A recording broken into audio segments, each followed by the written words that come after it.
Vice President Products at Applify, where she led a market-disrupting no-code platform for analytics. Miss Surbhi Goyal. Every challenge in my journey has been, a step towards growth. And that's where I think everything has come together. You've scaled organizations from 1% to 150, delivered AI-driven platforms on time with zero escalations and still keep attrition so low. We used to identify influencers into the teams who really could really contribute well and also influence the team to really adapt it well.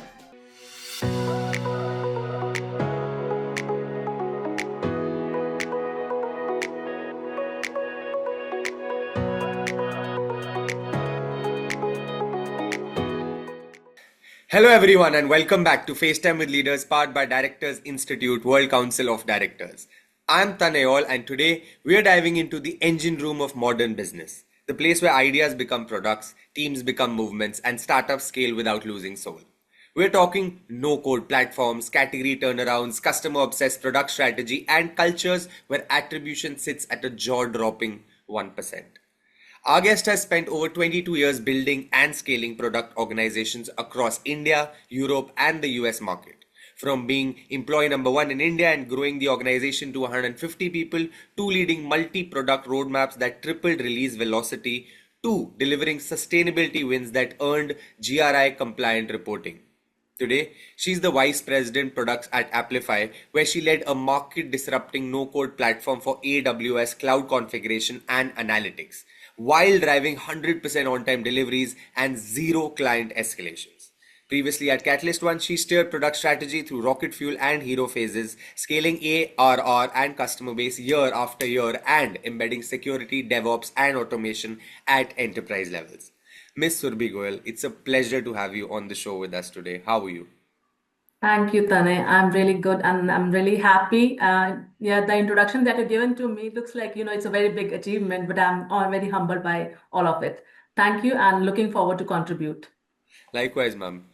Ma'am, we'll just like to start with, something very simple, which is about your journey. Like every person has a journey, so we would love to know about, your journey in your own words, one or two moments that really shaped you, maybe a challenge you had to overcome or a decision you took, somewhere along the lines which really shaped the path and who you are as a person today. Yeah, I think the foundation always lies into our childhood. I would say I had been brought up in the family where we all were so closely knit, and my parents have given me an equal upbringing. I have I have two siblings, one of my elder sister and a younger brother, but all of us have been treated equally. So that is one of the things which I have always, has helped me in all the platforms that I got. Other part is about the challenges. Being from the mid-class family and also, there were some circumstances in my family because of which I had always been in, the phase where I could always, I had to chase things. Things were not so easily available. And that has brought up that attitude into me that challenges are opportunities. I cannot let the challenges stand in front of me. And that is where I was able to build myself. Every challenge in my journey has been, a step towards growth. And that's where I think everything has come together. Everything that I came into my life, I took it as how can I win it? And I'm here. Yeah, that's lovely. I think that's a big note for our audience today who's just tuning in, who's probably at the start of their profession, that the initial challenges that you face because of life can seem at that point like a very, bad thing happening. But in the long run, that's exactly what can prepare you for the bigger challenges, right? Right. Yes. I have never been in the situation where I depended upon others to be Yeah. able to really move forward. So that has helped me a lot. Even in fact, I have been the initiators of a lot of initiatives. So Yeah. that has been one of the areas which all the organizations have valued wherever I've worked. Yeah. Like coming to the point that you've scaled organizations from 1% to 150, delivered AI-driven platforms on time with zero escalations and still keep attrition so low, which Yeah. is like unheard of, right? So My next question is, how do you build speed without losing soul? When everything's moving fast, deadlines grow, tech, everything's happening at the same time. How do you rather protect culture and values that make people want to stay? I think what I corely believe is that everyone comes to work to perform, and they really want to contribute. Yeah, One thing only that matters is to have trust on them, to yeah, show that trust, not only having that trust, but also to show them and giving them the platform to really be able to contribute in that sense. Trust is not about saying I'm trusting you. It's more about giving them opportunities to really perform, giving them an ear to be able to really feel heard, and if they are not being followed, telling them a genuine reason of why you're not being followed. So I think those are the tips which always have helped me. When I joined my previous organization, where I have contributed into this kind of growth of the organization, I worked there for 15 years. And when I joined, it's a Nordic organization. So I was imbibed into culture very well. So it kind of matched to my values, which was about equality, which was about giving respect to people. Respect doesn't mean sir or ma'am. It yeah, means the respect to your opinions, yeah, respect to your contribution. So this organization was a kind of startup, and that time I was the first employee in India. I was, taken to Norway, and we were some small team. We defined the values and the behaviors around the values all together. So this all like felt like I have done it myself. yeah. So if I do something on my own, if I decide something on my own, why not? I will follow that. And Very similarly, true. we have been following those things in every decision we used to take. Yeah, So that has been the way, people feel connected to the organization. yeah, And when they are connected, as some popular people have said this, if you take care of your people, they will take care of your business. So yeah. that's Very how true. this has Absolute worked. definition of teamwork, right? Right. Yeah, So, yeah, that has been one area where it's about, how people were connected. Another part which you said about was, how we could keep this, say things were moving fast, and the technologies are changing and everything yeah, is changing. And we were being able to still manage all of it. How it was done is to have transparency. I am a true believer in agility. yeah, And for that, for being agile, you have to allow people to take decisions based on the transparent picture. And through systems and processes in place, you build that transparent picture in front of them, let them see the picture, observe what they can do better into it. And that's how it will be. They will be, once they are only they taking their own decisions, and all of us are aligned, things would move in the right direction. yeah, yeah. Very true. Trust, and I think it's more about people and how you treat them at the core level of anything, Right, right? right. Yeah. So, it's when we let people join in the organization, we used to do very thorough onboarding. And through that, the value infusion I used to be done. Then, so another thing is that, you don't have to follow only your role. You could contribute to any way you want to do. So people, when they saw the culture, they also wanted to contribute it. When they were volunteers in every team. So there was no like, HR would only do onboarding. We had, collaborative groups for everything we used to do. Yeah. So that has been the culture of Yeah. the organization that we built. And because of that only, I think everyone was so feeling high on energy, that they were like owning the organization instead Yeah. of working in them. Very true. So, Ma'am, in your rocket fuel phase at Catalyst One, you took the company through massive transformation, like new right. markets, faster releases, bigger clients. Hmm. Ma'am, if you look back, what was one challenge that almost broke the system, and how do you turn the moment, into a breakthrough? Yes, I think that is a very profound question, Tani. Thank you for that. And it's really also painful to go through those moments and really get out of it. I mean, that phase is very difficult. So, as you know, rocket fuel would need, first of all, to take out all the waste also, right? So we had to really do the reorganization of the organization.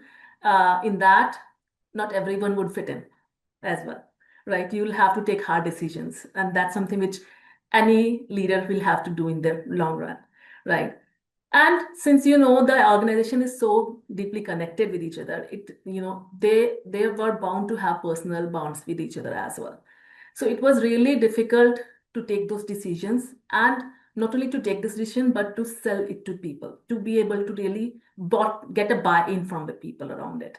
So again, and one thing which I would like really want to acknowledge is that, I mean, I think this is a universal truth that every culture goes top down. And when it was so embedded the care and protection with each other, our organization had, so massively uh, handled the communications part. We had done a thorough work in terms of ensuring every person, every layer is onboarded with the idea, is contributing into it because when in your role you have to really contribute to it also. Knowing the challenge is one thing, but also being a part of it, because without being a part, if it is told to you, you will never buy, right?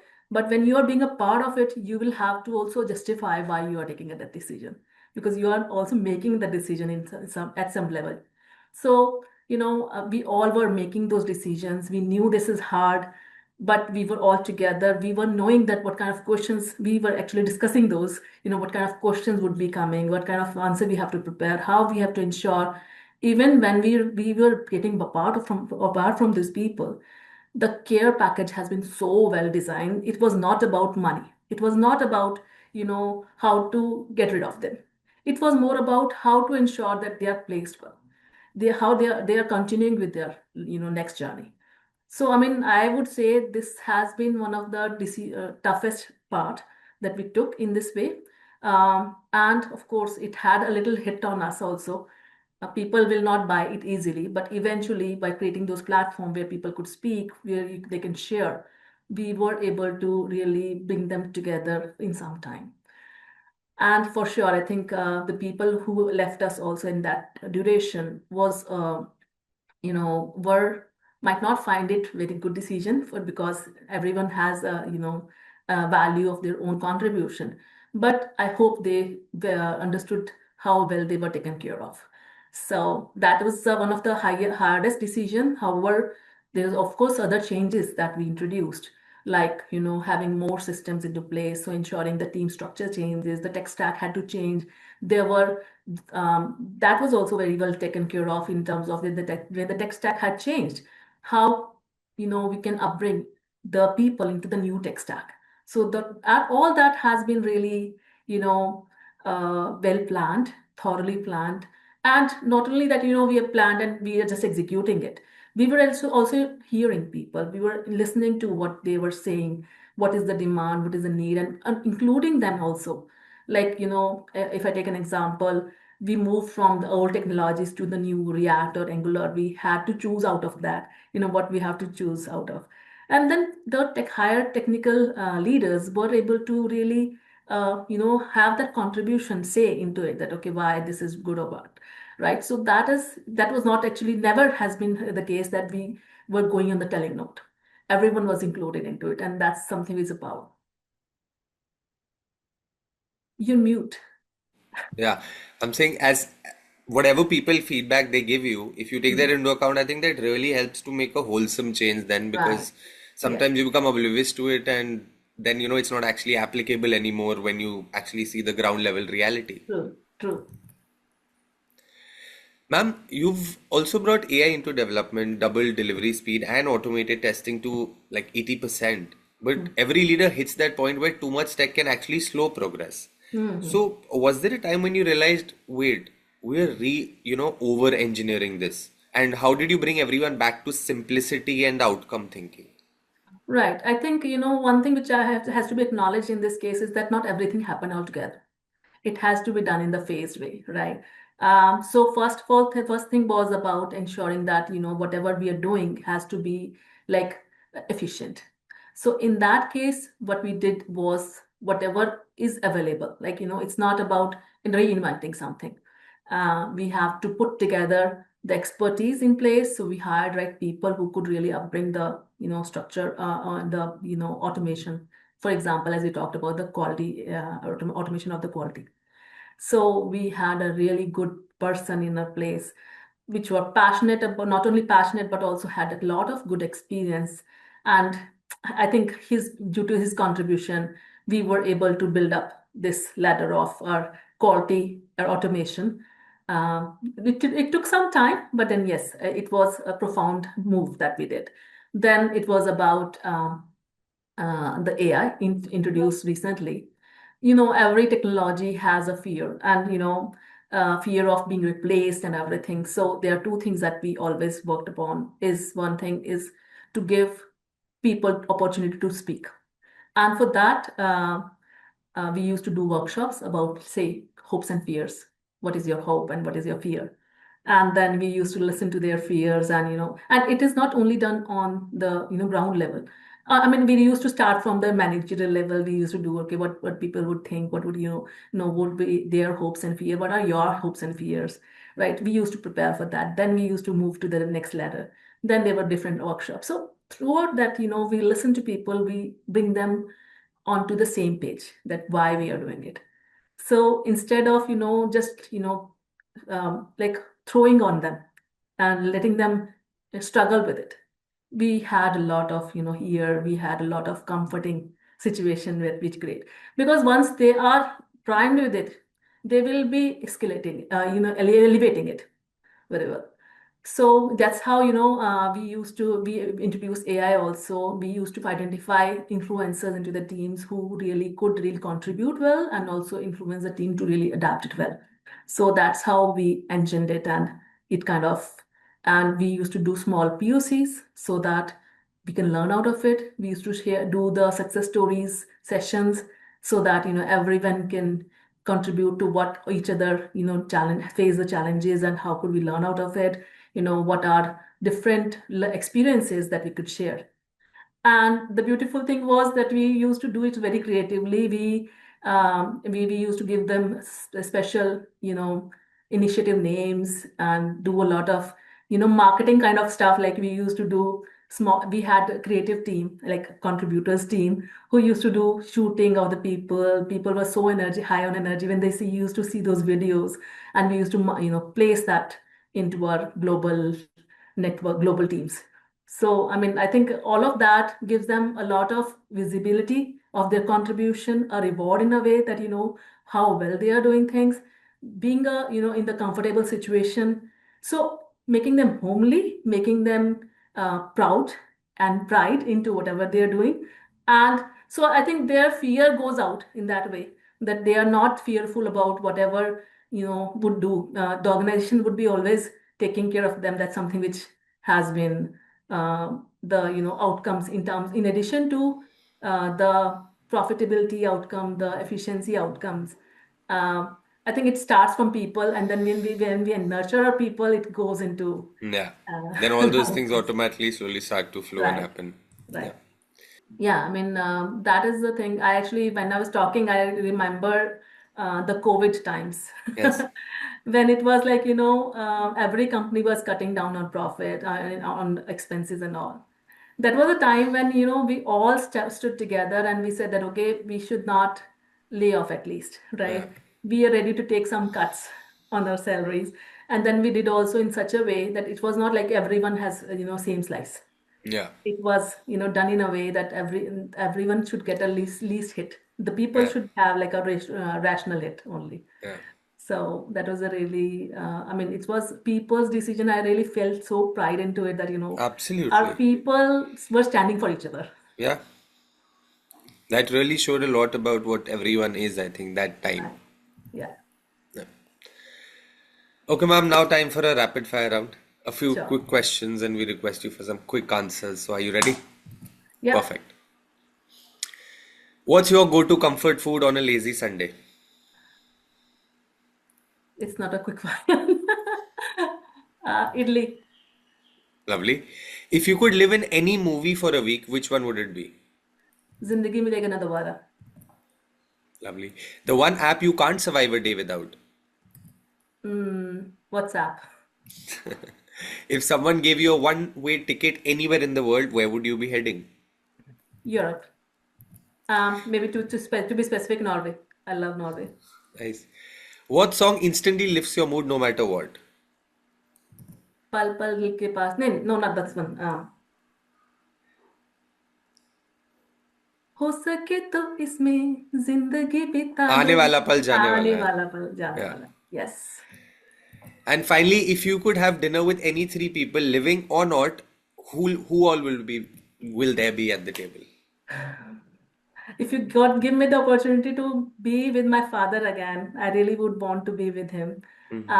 My boss, my previous company's boss, Avatar Singh Jasser, and then three people you meant to say, right? Yes, yes. Another third one I have to think of. That was a quick one that I could think of. I Anybody. would say my grandfather as well. Lovely. Okay, ma'am, that was the rapid fire round. Now back to the slightly more serious questions. Right. Ma'am, one thing that stands out about your journey is that you've never treated sustainability or governance as a side note. They've been built into the way you lead and innovate. Hmm. So let's talk about the bigger picture for a bit. Ma'am, you've led teams through massive scaling phases. There's always been that tension between growing fast and growing responsibly. So what's your take? Can companies really balance both? I mean, when you're under pressure to deliver results, how do you make sure ethics and empathy don't get lost in the speed, which is the urgent need? Right. See, again, this is really a good question, Atane. I would say it's not easy to build, but it is possible, I would say. How it's possible is like, again, you have to give that room to the people to really learn it. So what we used to do in our organization was to actually, build up such workshops. So I can tell you a little incident. Um, we had some kind of we had moved our ideal customer profile from, some section to like a little bigger user group, right? And then we started noticing there's some performance issue in the application, and that was also on the home page where it was like a dashboard and everything was breaking in that sense. And it was a time because it was a HRMS software that we were building. HRMS is like human resource management system, and our software was majorly upon people performances.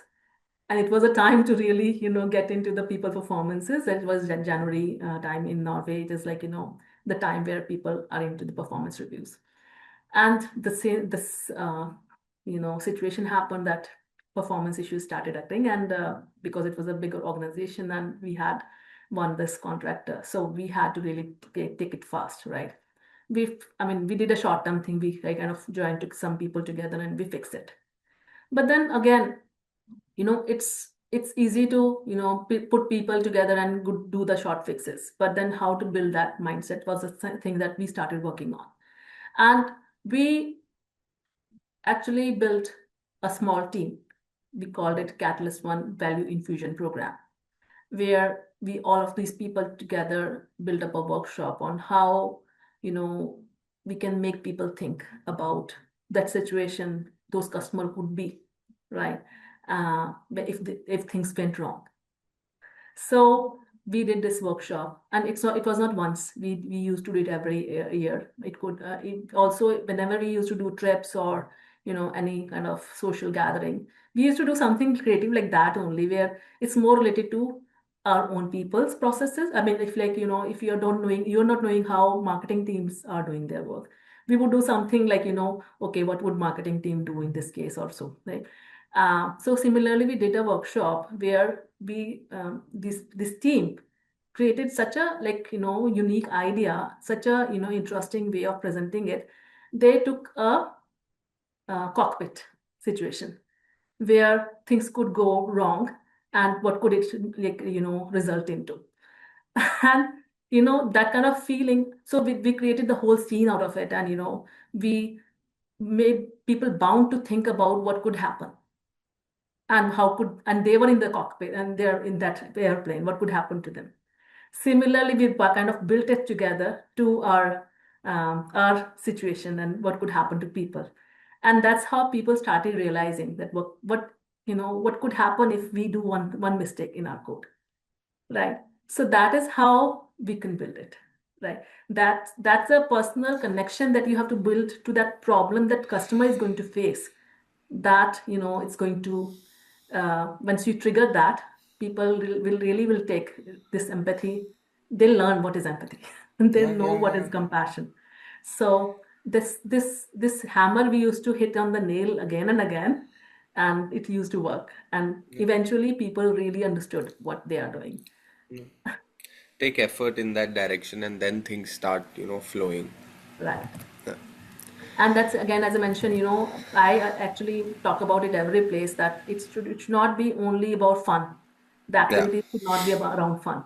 You can always have fun, but it should also around what can we do together to really contribute to companies, like, in that sense that the value that we want to imbibe into people. So it yeah. should be something like that also in. Ma'am, you recently joined Directors Institute World Council of Directors, which is all about shaping the next generation of board ready leaders. What drew you to the institute in the first place? So for me, I actually feel that the organizations, and I think one thing which I have seen organizations struggling is actually about, how to keep people focusing upon the goals that we have. Yeah, And I feel with my experience and with my contribution, I have really earned that, kind of experience, and I have proven it in it that we can really make people aligned to organization goals. yeah, If so, I think that is one thing which I really want to contribute to a lot of organizations. That trust is a factor which I can really build up in the organizations and bring people together towards the organization goals. I think that is one thing which I really felt that, being in director's position, I can really contribute. And through Director Institute, I feel that it is something which they can contribute to me yeah, because, and also I would say you talked about the ESGs recently. I have been very compassionate about it. In my previous organization also, I led this project. We had, because it was a European organization and carbon footprint measurement has been one of the objectives that we used to meet. So when I start, because I was leading this project and I had to really do the all the carbon accounting for India or operations, I read a lot about it, and I really felt I got so kind of what we call it, psychologically into it, that I felt everything now. Even I'm feeling like, I drive Innova, for example, and I feel like, I'm taking a one 10 by 10 room altogether just for the one person on the roads. So that has been always my thought process, that, how we can save environment.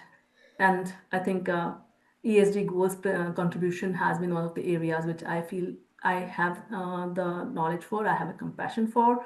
I really can contribute that area to the yeah. organizations very well. Absolutely lovely, ma'am. Thank you so much for those kind words and for just being so energized in this conversation. Because from scaling startups with heart to leading teams through transformation to showing that governance and growth can and should coexist, you've given us a absolute masterclass in modern leadership. Because what stood out for me most is how you blend empathy and execution.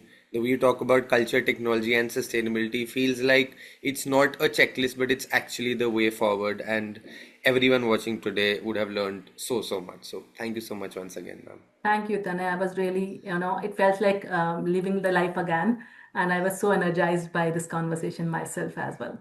Thank you. Most welcome, ma'am. Thank you everyone for tuning in. This was Tane All, and you were watching FaceTime with Leaders powered by Directors Institute World Council of Directors. See you soon next time. Until then, stay curious, keep building things with purpose, and of course, have fun in your journey. Thank you so much.